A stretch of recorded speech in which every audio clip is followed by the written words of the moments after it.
Hello everyone, it's Lulu, and today we're doing a versus battle between the average Teen Wolf Werewolf and the average TVD Vampire. Firstly, I want everyone to voice their opinions on this. I've watched both series and I've watched Teen Wolf a few times, but I can definitely say I'm still a novice in this sort of field. However, this isn't going to stop me trying. To start off, we need to determine what the fighters get. This fight will not be on a full moon. The werewolf will be in the partial shift form that is used within the Teen Wolf series. The shift level I'm talking about will be on the screen. However, the vampire will be on human blood. They won't be a rip or anything, but be constantly feeding on human blood. They will be in the true face form with the black veins protruding from the eyes, the fangs, the bloody red eyes, etc.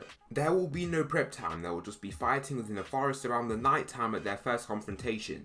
They will also both have killing intent. We will determine the fight based on strength, speed, stamina, durability, and combat. The average werewolf will likely be an omega. The werewolf population is low and the world is very large, so it is likely very hard for packs to be formed. The werewolf will be average in physical size. They likely won't have much fighting experience, but just have the power. They wouldn't have seen another werewolf when they're just trying to live. As we know, the vampire's age is a much more valuable piece of information. They are immortal, so the age range is much more vast. However, since they're immortal, their average age will likely be higher than that of werewolves. I will give the vampire a clean 70 to 80 years. This means he is strong but still weaker than experienced vampires like Stefan or Damon. And there are many vampires classes above them too. They also haven't met any other vampires and have just been living in solitude. For the strength of the werewolf, I went to season 1 and got the fight between Beta Scott and Beta Derek. As a beta, the average werewolf would be weaker than Derek but not Scott. The average werewolf is an omega though, so they will be slightly weaker than Scott. Scott's feats would still be very comparable to theirs though. Scott starts off the fight by throwing Derek a few meters right through a wall. This alone is a supernatural feat. As you can see, there isn't really a long run up. Scott just approached Derek and threw him through the wall. Derek is then seen pulling Scott's whole body up to his chest and slamming him down to the ground twice. Scott is around 160 pounds. Also, Derek did this with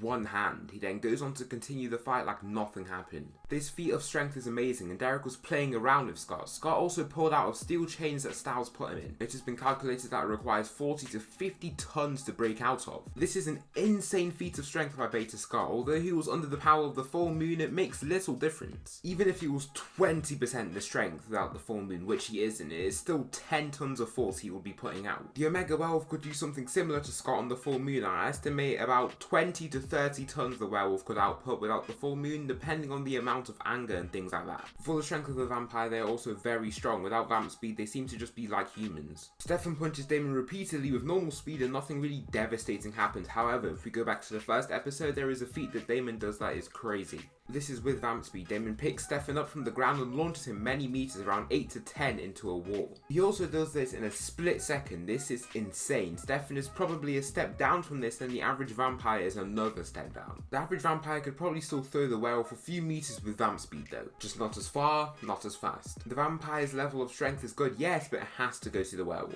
Stefan was seen struggling to lift part of a car that couldn't even weigh more than 2 tons. The average vampire can most likely lift less. The average werewolf will have a pulling strength of minimum 20 tons. This discrepancy is way too high to give the vampire the point. The point has to go to the werewolf. Now for speed, the fights in Teen Wolf can be quite fast at times. However, the average werewolf is an omega with no pack and no additional power. Deucalion ran across the factory in a split second. Yes, this is an amazing feat. However, the discrepancy in speed between one of the strongest alphas in the show and the average werewolf is too much for the feat to be used. Beta Derek has ran at a certainly good speed from cop cars and dogs, so this proves werewolves are still fast. Their combat speed is also superhuman at times. At the minimum, it can be compared to a fast human fighter. However, the speed of the vampire is unmatched. Their vamp speed is way too much for the werewolf to handle. They run so fast their entire body is a blur, and some other vampires can't even track them. Humans have no chance of tracking them too. This vamp speed translates to combat speed too. Their speed can make their fights hard to comprehend. These feats alone far outclass the werewolf. The point has to go to the vampire. Stamina. The werewolf can definitely output speed for a long time. Isaac chased the alphas in the school running and they were all far ahead of the humans.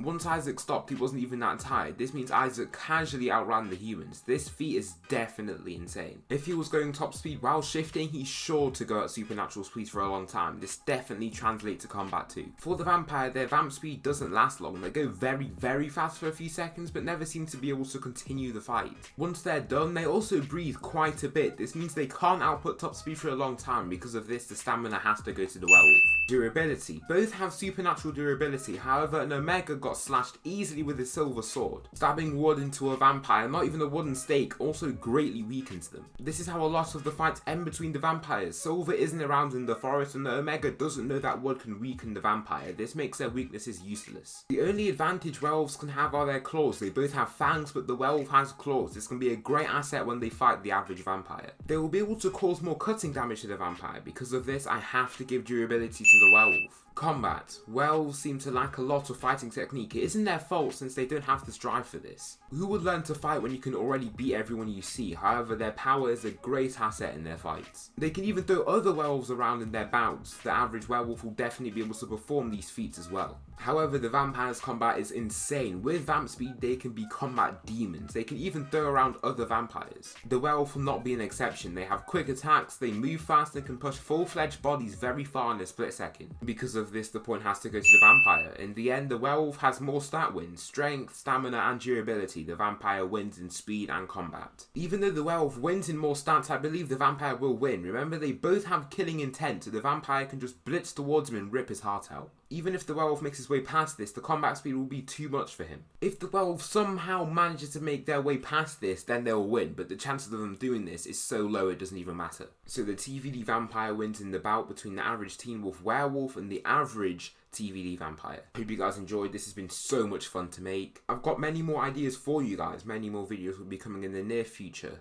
I'll see you in the next one.